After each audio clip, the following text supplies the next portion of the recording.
ओम शांति।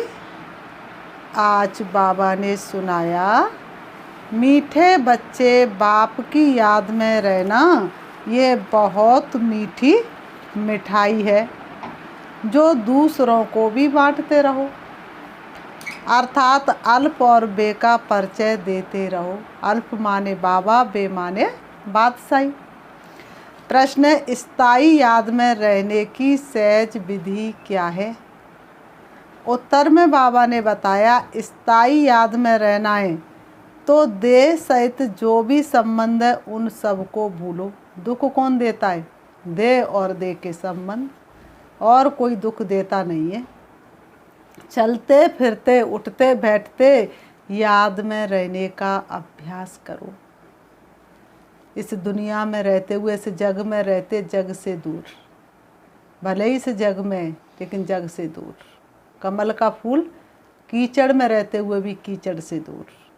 तो बाबा ने कहा, अगर योग में बैठते लाल बत्ती भी याद आई तो योग टूट जाएगा। साधना के लिए किसी साधन की ज़रूरत थोड़ी नहीं पड़ती है। मन एकाग्र है तो ना लाल लाइट की ज़रूरत, ना गीत की ज़रूरत, ना कमेंट्री की ज़रूरत। स्थायी याद रह नहीं सकेगी किसी को आधार बनाया तो। जो कहते कोई खास बैठकर योग कराए उनका योग भी लग नहीं सकता। आधार जब तक ठीक है तब तक योग लग रहा है। आधार टूटा, योग टूटा, तो फिर इसको योग थोड़ी नहीं कहेंगे, स्थायी याद थोड़ी नहीं कहेंगे। गीत है, रात के राई थक मत जाना, सुबह की मंजिल दूर नहीं है। ओम शांति। अभी ये हुई योग की बात, क्योंकि अभी है रात। रात कहा जाता है कलयुग को, दिन कहा जाता है सतयुग को। रात माना अंधेरा ही अंधेरा, रात माना भटकना, रात माना ठोकर खाना। तो कलयुग में तो सभी ठोकर खा रहे हैं, भटक रहे हैं। और सतयुग माना दिन, प्रकाश हो जाता है तो किसी भी प्रकार का भय नहीं होता है, डर नहीं होता है, और राह भी साफ नज़र आती है। तो कलयुग में तो हर व्यक्ति भयभीत है ना, क्योंकि चारों तरफ अंधकार ही अंधकार है। तुम अभी कलयुग रूपी रात से सतयुगी दिन में जाते हो, इसलिए रात को भूल दिन को याद करो। नरक से बुद्धि को हटाना है। बुद्धि कहती है बरोबर ये नरक है, और किसी की बुद्धि नहीं कहती। बुद्धि है आत्मा में। आत्मा अब जान गई है कि बाबा आया है रात से दिन में ले जाने। बाप कहते हैं, आत्माएं तुमको जाना है स्वर्ग में, परंतु पहले शांति धाम में जाकर फिर स्वर्ग में आना है। पहले तो अपने घर में जाना होगा, फिर राजधानी में आना होगा। इसलिए पहले अपने घर को याद करो, फिर सतयुग को याद करो। गोया तुम योगी हो, पहले घर के पीछे राजधानी के। पहले घर से योग लगाओ, फिर राजधानी से योग लगाओ। घर से बाप से योग नहीं लगाएंगे तो विक्रम विनाश नहीं होंगे, तो राजधानी में कैसे पहुंचेंगे? क्योंकि सतयुग में तो कोई भी पाप आत्मा होती ही नहीं। अब मृत्यु लोक अर्थात रात पूरी होनी है, अब जाना है दिन में। इसको ईश्वरी योग कहा जाता है। ईश्वर निराकार हमको योग सिखलाते हैं, अथवा हम आत्माओं की सगाई कराते हैं। यह है रूहानी योग, वह है जिस्मानी योग। तुम बच्चों को एक जगह बैठ योग नहीं लगाना है। एक जगह बैठ कर के योग लगाने की आदत पड़ गई, फिर चलते फिरते भूल जाएंगे। तो फिर बाबा ने कहा कर्म योगी कैसे कहलाएंगे, तो भी फेल हो जाएंगे। तो एक जगह बैठ कर के योग नहीं लगाना है, चलते फिरते भी बाबा को याद करना है। आदत पड़ जाए मैं और मेरा बाबा। वह तो मनुष्य जैसे खुद बैठते वैसे सबको बैठक सिखाते हैं। यहाँ तुमको बैठक नहीं सिखाई जाती है। बाबा ने कहा हठ योगी नहीं हो जो हट करके बैठ जाओ, राजयोगी हो। राजयोगी की तरह कोई भी बेटा अपने बाप को हट करके बैठ के थोड़ी नहीं याद करता है। चलते फिरते बाप की याद आती रहती है ना, ऐसे ही वो तो हमारे पिता हैं, तो चलते फिरते उनको याद करना है। हाँ, सभा में कायदे सिर बैठना है, बाकी योग में तो कैसे भी बैठे। चलते फिरते सोते भी लग सकता है। आर्टिस्ट योग में रह चित्र बना सकते हैं।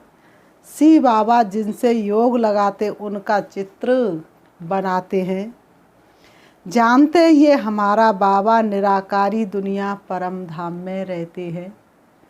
हम भी वहाँ के रहवासी हैं। जो बाप का घर सो हमारा घर। तो हम भी परम धाम के रहने वाले और वो पिता परमात्मा भी परम धाम का रहने वाला। जैसे आत्मा लाइट स्वरूप ऐसे ही आत्मा के पिता परमात्मा लाइट स्वरूप।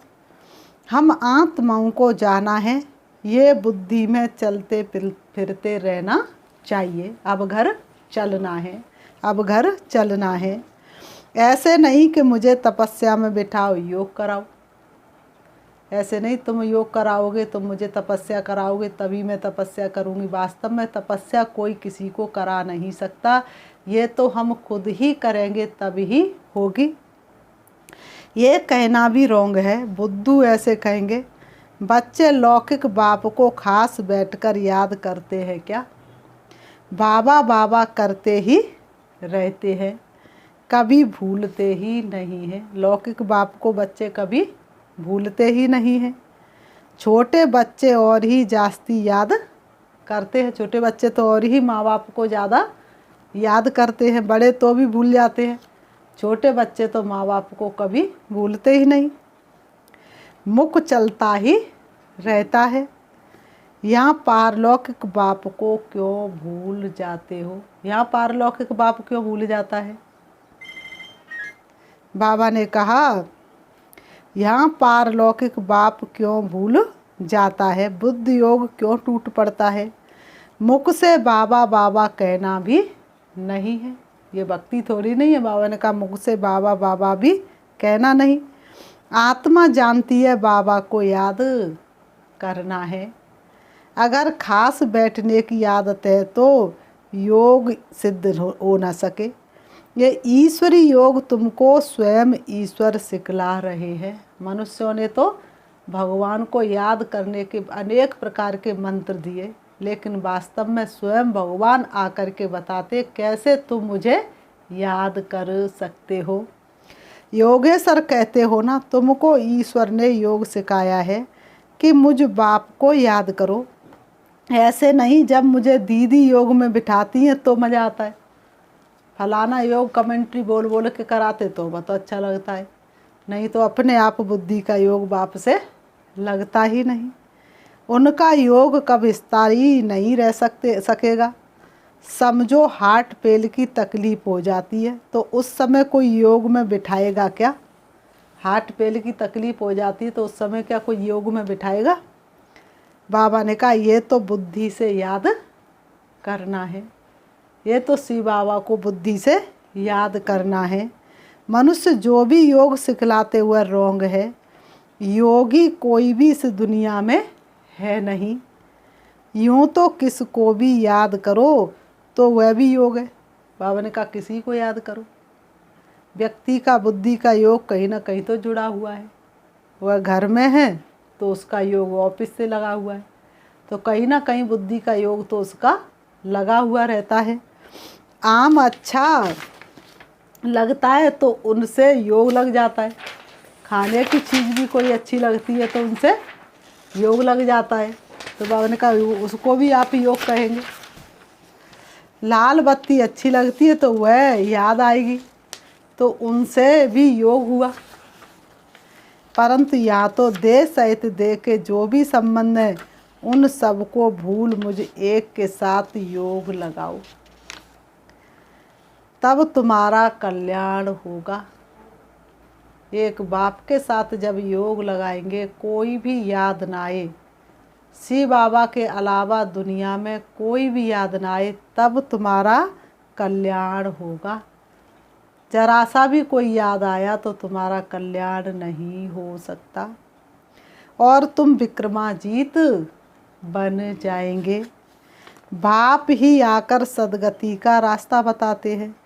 बाप के बिगर कोई भी सदगति दे ना सके। बाकी सब है दुर्गति का रास्ता बताने वाले। कोई मनुष्य मनुष्य की सदगति कर नहीं सकता। खुद की सदगति मनुष्य नहीं कर सकता तो फिर दूसरों की सदगति वह कैसे कर सकता है। बाबा ने कहा स्वर्ग कहा जाता है सदगति को, और मुक्ति धाम जहाँ हम आत्मा रहती हुए तो है घर। तो घर को बाप को याद करना क्या मुश्किल है, लेकिन आदत इस दुनिया में रहने की पड़ गई है ना, तो यही झूठा घर अपना घर लगता है, असली घर से बुद्धि का योग लगता नहीं। इस समय सभी को दुर्गति में पहुंचाने वाली है मनुष्य मत। निराकार बाप आकर सदगति देते हैं, फिर आधा कल्प हम सदगति में रहते हैं। वह हमारी किसी भी प्रकार की दुर्गति नहीं होती। वहाँ भगवान से मिलने व मुक्ति जीवन मुक्ति पाने के लिए दर दर भटकते नहीं हैं। ना भगवान की ज़रूरत, ना भगवान को कोई पुकारते, ना दर दर भटकते हैं।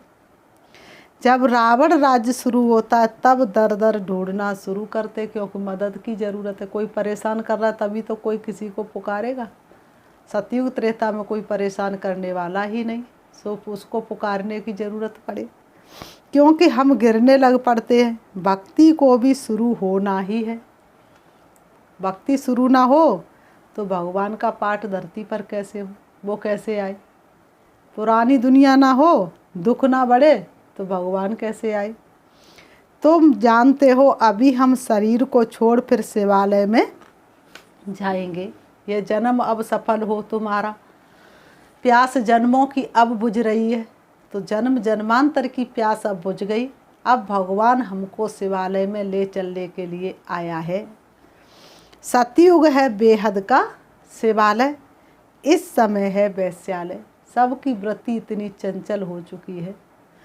बाबा ने कहा ये बातें याद करनी पड़ती हैं। अच्छी अच्छी बातों का चिंतन करोगे तो मन नेचुरल बाप से लग जाएगा। शिव बाबा को याद नहीं करेंगे तो वो योगी नहीं भोगी ठहरा। तुम किसको सुनने के लिए कहते हो, तो कहते हम 2 वचन सुनेंगे, ज़्यादा हमारे पास टाइम नहीं है। अब 2 वचन तो बहुत नामी ग्रामी है। 2 वचन कौन से? मन मना भवु मध्यजी भव। मन ही मन उसे याद करो, मुझे याद करो और बरसे को याद करो। शिव बाबा कहते मुझे याद करो और बरसे को याद करो, मेरी प्रॉपर्टी को याद करो, संपत्ति को याद करो। इन 2 वचनों से ही जीवन मुक्ति मिलती है। बाप कहते मुझे याद करो तो निरोगी बनेंगे। आत्मा रूपी ड्राइवर शक्तिशाली किससे बनेगा? परमात्मा याद से। बीमार कौन है? तन के मन। मन बीमार है तो मन सही तो तन सही, तो बाबा ने कहा निरोगी बन जाएंगे। और चक्र को याद करेंगे तो धनवान बनेंगे। 2 वचन से तुम एवर हेल्दी और एवर वेल्दी बन जाते हो। अगर राइट बात है तो उस पर चलना पड़े, नहीं तो समझते हैं बुद्धू है। सही बात है, भगवान आकर के पढ़ा रहे हैं तो चलो उनकी श्रीमत पर, नहीं चलते तो समझा जाता ये तो पूरी तरह से बुद्धू है।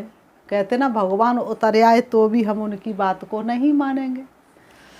अल्फ और बे ये हैं 2 वचन। अल्फ अल्लाह, बे हुई रचना। बाबा है अल्फ, बे है बादशाही। तुम्हारे में कोई को बादशाही मिलती है और कोई प्रजा में चले जाते हैं। सदगुण अवगुण के कारण कोई पत्थर है, कोई हीरा है। धरती को स्वर्ग बना देना है, मानव सबसे उत्तम है। भगवान जब धरती पर आता है तो मनुष्य बंदर से भी बदतर बन जाते, तो भगवान को उन बंदर जैसे मनुष्यों की ज़रूरत पड़ती। बनाने आता है सबको महाराजा महारानी, लेकिन कोई महाराजा महारानी बन जाते, कोई राजा बन जाते और कोई प्रजा बन जाते हैं। तुम बच्चों को पोता मेल रखना चाहिए कि सारे दिन में कितना समय बाप को और बरसे को याद किया। ये श्रीमत बाप ही देते हैं, आत्माओं को बाप सिखलाते हैं। मनुष्य धन के लिए कितना माथा मारते हैं। धन तो ब्रह्मा के पास बहुत था, चलते रहा पसा ब्राह्मण था, तो ब्रह्मा बाबा के पास कितना धन था। जब देखा कि अल्प से बादशाही मिलती है तो धन क्या करेंगे, धन कौड़ी जैसा हीरे कौड़ी जैसे लगने लगे। क्यों ना सब कुछ अल्प के हवाले कर बादशाही ले लेवे। बाबा ने इस पर एक गीत भी बनाया, अल्प को अल्लाह मिला, बे को मिली बादशाही। उसी समय बुद्धि में आया, हमको तो विष्णु चतुर्भुज बनना है। उसी समय ब्रह्मा बाबा की बुद्धि में आया कि हमको तो विष्णु चतुर्भुज बनना है। तो उन्होंने 1 सेकंड में हीरे जवाहरात का धंधा छोड़ दिया और बाबा के ऊपर कुर्बान हो गए। बाबा ने कहा हम इस धन को क्या करेंगे। बस बाबा ने बुद्धि का ताला खोल दिया। ये साकार बाबा तो धन कमाने में बिजी था। सोचा 60-70 साल के हो जाएंगे तब फिर फ्री होकर के भगवान का भजन करेंगे। जब राजाई मिलती है तो गदाई का काम क्यों करें। पर ऐसा ज्ञान भी एक रस हर किसी की बुद्धि में बैठ नहीं सकता। फिर बाबा भूख तो नहीं मरा, क्या तुम भूख मर जाएंगे। बाबा के पास जो आते हैं उनकी बहुत अच्छी पालना होती है।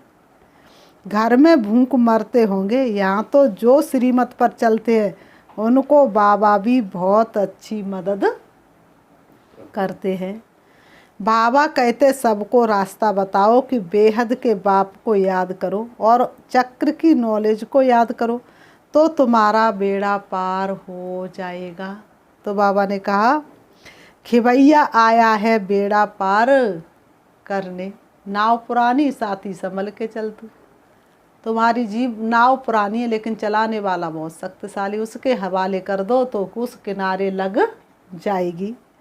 तब तो गाते हैं पतित पावन खिवैया, परंतु याद किसको करना ये किसको भी मालूम नहीं है।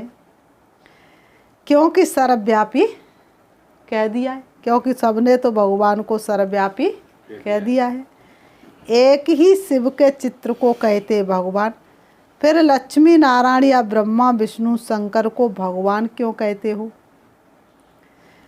अगर सभी बाप बन जाए तो वर्षा कौन देगा। सभी भगवान हो गए तो फिर पुकारे किसको, वर्षा कौन देगा। सर्वव्यापी कहने से तो ना देने वाला रहा और ना ही लेने वाला रहा। लिखा हुआ है ब्रह्मा द्वारा स्थापना, ऊपर में शिव खड़ा है। शिव बाबा ब्रह्मा द्वारा देवता बनाते हैं। शिव बाबा ब्रह्मा द्वारा देवता बनाते हैं तो ब्रह्मा भी देवता बनेंगे। ये काम एक बाप का ही है, ये काम कोई मनुष्य का नहीं, ये काम एक बाप का ही है। उनकी ही महिमा है एक ओंकार अकाल मूर्त आत्मा। अकाल मूर्त आत्मा अकाल मूर्त होती है। आत्मा को कभी काल खा नहीं सकता। काल किसको खाता है, शरीर को। उनको काल नहीं खाते तो बाप भी अकाल मूर्त है।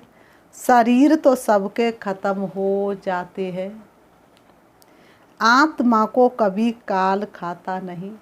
आत्मा अजर अमर अविनाशी है, वहाँ अकाल मृत्यु कब होता नहीं।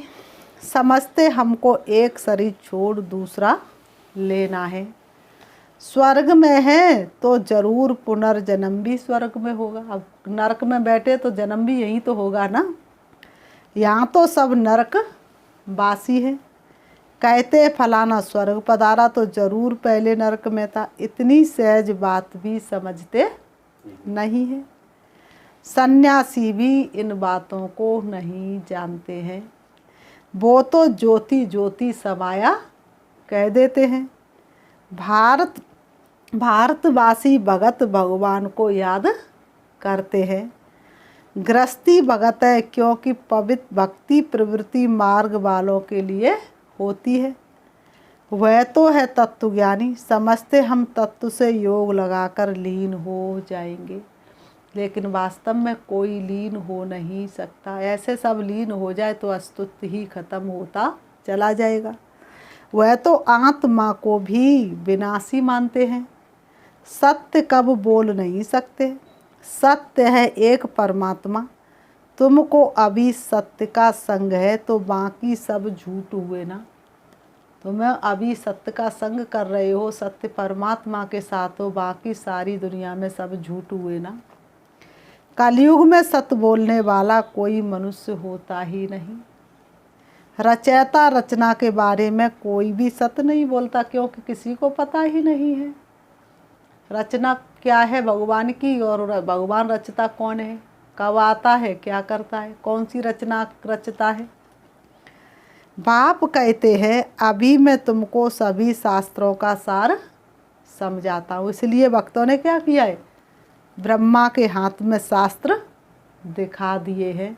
तो वास्तव में ब्रह्मा के हाथ में शास्त्र क्यों दिखाए, क्योंकि शिव बाबा ने ब्रह्मा के द्वारा शास्त्रों का सार समझाया। मुख्य जो गीता है उनमें भी परमात्मा के बदले मनुष्य का नाम डाल दिया है। जबकि कृष्ण इस समय साम्राय, अब कृष्ण का भी ऐसा चित्र बनाए जो मनुष्य समझे। डबल शेड देवे, एक तरफ सांवरे का शेड, दूसरे तरफ गोरे का शेड। फिर उन पर समझाया जाए कि काम चिता पर बैठने से काला बन जाते हैं, फिर ज्ञान चिता पर बैठने से गोरा बन जाते हैं। निवृत्ति और प्रवृत्ति दोनों ही मार्ग दिखाना है। आयरन एज फिर गोल्डन एज बनती है। लोहे की दुनिया फिर सोने की दुनिया बनती है। गोल्डन के बाद फिर सिल्वर कॉपर होती है। कलाएं तो गिरती जाएंगी और दुनिया में भी गिरावट आती चली जाएगी। आत्मा कहती पहले मैं काम चिता पर थी, अब मैं ज्ञान चिता पर बैठी हूँ। अब तुम बच्चे जानते हो हम पतित से परिस्तानी बन रहे हैं। योग में रहे तुम कोई भी चीज़ बनाओ तो कभी खराब नहीं होगी।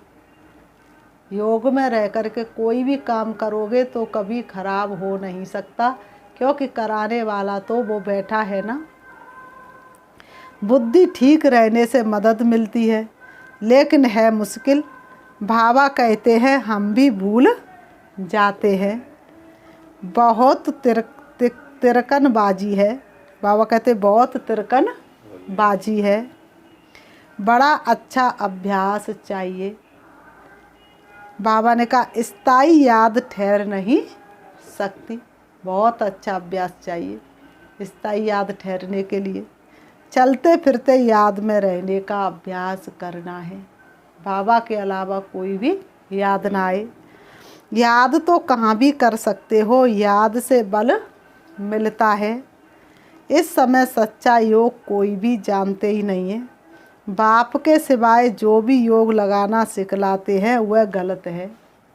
भगवान ने जब योग सिखलाया तो स्वर्ग बन गया, और कोई की ये ताकत नहीं। बापूजी गांधी जी भी चाहते थे राम राज्य हो, लेकिन एक मनुष्य राम राज्य कैसे ला सकता है। मनुष्यों ने जब योग सिखलाया तो स्वर्ग से नरक बन गया। कोई भी उल्टी चलन थोड़ी चलते हैं तो बुद्धि का ताला बंद हो जाता है। कोई भी उल्टी चलन थोड़ी चलते हैं तो बुद्धि का ताला बंद हो जाता है। 10-15 मिनट भी याद में नहीं रह सकते, बाबा कहते हैं। नहीं तो बुढ़ियों के लिए, बच्चों के लिए, बीमारों के लिए भी बहुत सहज है, लेकिन याद करना कोई मौसी का घर नहीं है। बहुत अच्छी मिठाई है। बाबा ने कहा याद करने की बहुत अच्छी मिठाई है। बल गूंगा बहरा हो वह भी इशारों से समझ सकते हैं। बाप को याद करो तो ये वर्षा मिलेगा। कोई भी आए तो बोलो हम आपको रास्ता बताते हैं। बेहद के बाप स्वर्ग के रचयिता से स्वर्ग के सदा सुख का वर्षा कैसे मिलता है। ये छोटी छोटी चिटकियाँ पर्चे बांटते रहना चाहिए। दिल में बहुत उमंग रहना चाहिए। कोई भी धर्म वाला आए तो हम ऐसे समझाए। बाप कहते हैं ये दे के सब धर्म छोड़ मुझे याद करो। शिव बाबा कहते दे के सभी धर्म छोड़ मैं ये हूँ, मैं फलाना हूँ, मैं फलाना हूँ, लेकिन आत्मा का तो कोई धर्म है नहीं। तो विक्रम विनाश होंगे। तुम मेरे पास चले आएंगे, अंतमति सो गति। पहले पहले ये निश्चय करो, फिर दूसरी बात तक, पहले पहले ये निश्चय करो फिर दूसरी बात, तब तक आगे बढ़ना ही नहीं है। पहले पहले स्वयं पर निश्चय कराओ, आप आत्मा हो, फिर शिव बाबा पर निश्चय कराओ, फिर आगे बढ़ो, तब तक आगे बढ़ना नहीं है। तुरंत आगे बढ़ गए तो फिर उसे निश्चय होगा नहीं। इसलिए बाबा ने कहा पहले पहले ये निश्चय कराना है, तब फिर आगे बढ़ना है। अपने को आत्मा समझ बाप को याद करो, बस ये है सबसे फर्स्ट क्लास बात। सिर्फ 2 अक्षर है, अल्प और बे, बाप और वर्षा। फिर बाबा ने कहा अच्छा मीठे मीठे सिकीलते बच्चों प्रति माता पिता बाप दादा का याद प्यार और गुड मॉर्निंग। रूहानी बाप की रूहानी बच्चों को नमस्ते। हम रूहानी बच्चों की रूहानी बाप दादा को याद प्यार और नमस्ते नमस्ते नमस्ते नमस्ते। धारणा के लिए मुख्य सार नंबर 1, अपना सब कुछ अल्प के हवाले कर बेबादशाही लेनी है जो भी तेरे पास सब उसकी अमानत है। अपनी समझ लेना अमानत में खयानत है, तो अपना जो कुछ है उनके हवाले कर दो। पोता मेल रखना है कि बाप और वर्षे की कितना समय याद रही। नंबर 2, कोई भी उल्टी चलन नहीं चलनी है, स्थायी याद में रहने का अभ्यास करना है। वरदान, सर्व शक्तियों द्वारा हर कंप्लेन को समाप्त कर कंप्लीट बनने वाले शक्तिशाली आत्मा भव। सर्व शक्तियों द्वारा हर कंप्लेन को समाप्त कर कंप्लीट बनने वाले शक्तिशाली आत्मा भव। स्पष्टीकरण है, अंदर में अगर कोई भी कमी है तो उसके कारण को समझकर निवारण करो, क्योंकि माया का नियम है कि जो कमजोरी आप में होगी उसी कमजोरी के द्वारा वह आपको माया जीत बनने नहीं देगी। चोर भी क्या करते हैं, जौन सा दरवाज़ा कमज़ोर होता है उसी दरवाजे को आकर के तोड़ते और उसी में आकर के घुस जाते हैं।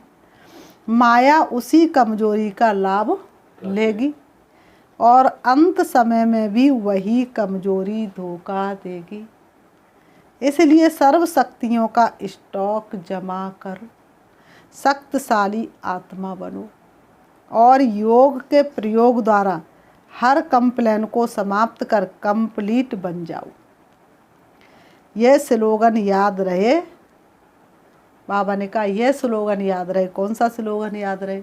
अब नहीं तो कब नहीं, अभी नहीं किया तो कभी कर नहीं सकते, फिर कब करेंगे। स्लोगन है, शांति और धैर्यता की शक्ति से विघ्नों को समाप्त करने वाले ही विघ्न विनाशक है।